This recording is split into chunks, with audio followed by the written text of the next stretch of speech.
Hi all, അസ്സലാമു അലൈക്കും. Welcome back to Silna's kitchen. ഇന്നത്തെ റെസിപ്പി ഒരു അടിപൊളി വെറൈറ്റി പലഹാരത്തിന്റെ റെസിപ്പിയാണ്. ഭയങ്കര സിമ്പിളാണ് തയ്യാറാക്കിയെടുക്കാനായിട്ട്, നല്ല ടേസ്റ്റുമാണ്. അപ്പോൾ ഇതെങ്ങനെയാണ് തയ്യാറാക്കുന്നതെന്ന് അറിയാനായിട്ട് വീഡിയോ സ്കിപ്പ് ചെയ്യാതെ മുഴുവനായിട്ടൊന്ന് കണ്ടു നോക്കണേ. ഈ ഒരു പലഹാരം തയ്യാറാക്കാനായിട്ട് ആദ്യം തന്നെ ഞാനിവിടെ ഒരു മിക്സിയുടെ ജാർ എടുത്തിട്ടുണ്ട്. അതിലേക്ക് 250 ml കപ്പിന്റെ അളവിൽ 2 കപ്പ് ഗോതമ്പ് പൊടി ഇട്ട് കൊടുത്തു. ഇനി ഇതിലേക്ക് 2 കോഴിമുട്ട പൊട്ടിച്ചൊഴിച്ചു കൊടുക്കാം. പിന്നെ ഇതിലേക്ക് ആവശ്യത്തിനുള്ള ഉപ്പും ഇട്ട് കൊടുത്ത് ഒരു ചെറിയ പീസ് ബട്ടറും ഇട്ട് കൊടുത്തിട്ട് ഇതിൽ നല്ല സോഫ്റ്റ് ആയിട്ട് കിട്ടാനായിട്ട് ഒരു നുള്ളു സോഡാപ്പൊടിയും ഇട്ട് കൊടുക്കുന്നുണ്ട്. ഇതിലിനി വെള്ളം ഒഴിച്ച് കൊടുത്തിട്ട് നന്നായിട്ടൊന്ന് അരച്ചെടുക്കണം. ഈ വീഡിയോസ് കണ്ടുകൊണ്ടിരിക്കുമ്പോൾ തന്നെ സിൽനാസ് കിച്ചൺ ചാനൽ ആദ്യമായിട്ട് കാണുന്നവരാണെങ്കിൽ പ്ലീസ് ഒന്ന് സബ്സ്ക്രൈബ് ചെയ്തേക്കണേ. ഒപ്പം തന്നെ ഈ വീഡിയോസ് നിങ്ങൾക്ക് ഇഷ്ടപ്പെടുകയാണെങ്കിൽ ഒരു ലൈക്ക് ചെയ്ത് ഷെയർ ചെയ്ത് സപ്പോർട്ട് ചെയ്യാനും മറക്കരുത്. 250 ml കപ്പിന്റെ അളവിൽ 1 കപ്പ് വെള്ളം ആദ്യം ഒഴിച്ചു കൊടുത്തതിന് ശേഷം ഒന്ന് നന്നായിട്ട് ഇളക്കി കൊടുക്കുന്നുണ്ട്.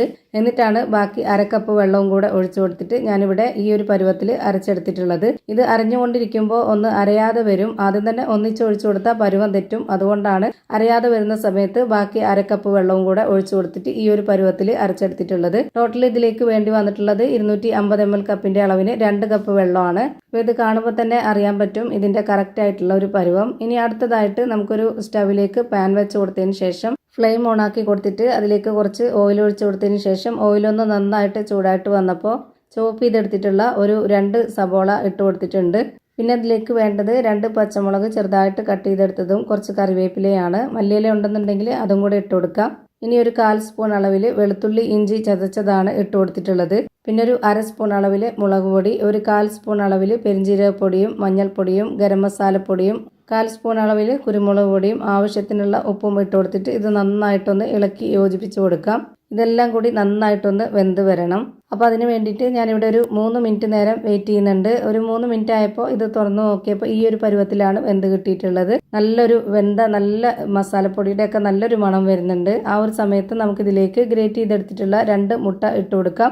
ഇതെല്ലാം കൂടി ചേർത്ത് നന്നായിട്ട് ഒന്നുകൂടി ഇളക്കി യോജിപ്പിച്ചെടുക്കാം. പിന്നെ ഇത് അടച്ചു വെച്ചതിന് ശേഷം ഇനി ഒരുപാടിട്ട് വേവിച്ചെടുക്കണമെന്നില്ല. ആ ഒരു മുട്ടയിൽ ഈ ഒരു മസാലയുടെ മണം നന്നായിട്ട് ചേരാൻ വേണ്ടിയിട്ട് ഒരു 30 സെക്കൻഡോളം മാത്രം ഇതൊന്ന് അടച്ചു വെച്ചിട്ട് വേവിച്ചെടുത്താൽ മതി.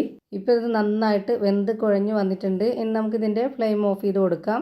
അടുത്തതായി സ്റ്റവിലേക്ക് വീണ്ടും ഒരു പാൻ വെച്ച് കൊടുത്തിട്ടുണ്ട്. ഫ്ലെയിം ഓൺ ആക്കിയതിന് ശേഷം നേരത്തെ റെഡിയാക്കി വെച്ച മാവിൽ നിന്നും ഒരു കയ്യിൽ മാവ് ഒഴിച്ചു കൊടുക്കാം.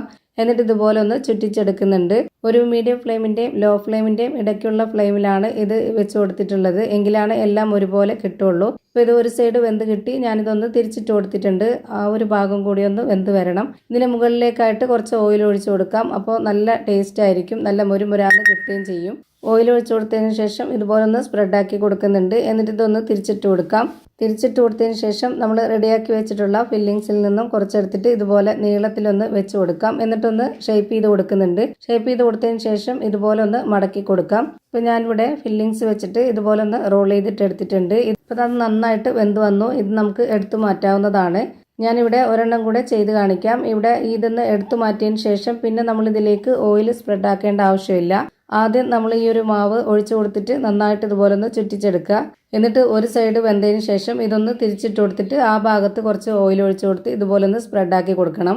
എന്നിട്ട് ഇത് ഒന്നുകൂടെ തിരിച്ചിട്ട് കൊടുത്തതിന് ശേഷം ഇതിനുള്ളിലേക്ക് നമുക്ക് ആ ഒരു ഫില്ലിങ്സ് ഈ ഒരു ഷേപ്പിൽ വെച്ച് കൊടുത്തിട്ട് ഇതുപോലെ ഒന്ന് റോൾ ചെയ്തിട്ട് എടുക്കാം. ഇപ്പോൾ ഇതാ നല്ല ടേസ്റ്റി ആയിട്ടുള്ള നല്ലൊരു വെറൈറ്റി പലഹാരം റെഡിയായി കിട്ടി. കുട്ടികൾക്കും വലിയവർക്കൊക്കെ ഒരുപോലെ ഇഷ്ടമാവും. എന്തായാലും ഒന്ന് ട്രൈ ചെയ്ത് നോക്കണം. നല്ല സോഫ്റ്റ് ആയിട്ടിരിക്കുന്ന നല്ലൊരു പലഹാരമാണ്. ഇപ്പോൾ ഇതാ ഇതുപോലെ തന്നെ ചെയ്ത് എല്ലാം ഒരു പാത്രത്തിലേക്ക് മാറ്റിയിട്ടുണ്ട്. അപ്പോൾ ഇത്രയേ ഉള്ളൂ ഇന്നത്തെ വീഡിയോ ഇഷ്ടമായാൽ ലൈക്ക് ചെയ്യാനും കമൻറ്റ് ചെയ്യാനും ഷെയർ ചെയ്യാനും മറക്കരുത്. അതുപോലെ തന്നെ ഞാനിടുന്ന പുതിയ വീഡിയോസ് നോട്ടിഫിക്കേഷനായിട്ട് കിട്ടുന്നതിന് വേണ്ടി സബ്സ്ക്രൈബ് ചെയ്ത് ബെല്ലൈക്കൺ അമർത്തി അതിൽ ഓൾ എന്ന ഓപ്ഷൻ എനേബിൾ ചെയ്ത് കൊടുക്കാനും മറക്കരുത്. പുതിയൊരു വീഡിയോയുമായി വീണ്ടും വരും. Thank you for watching.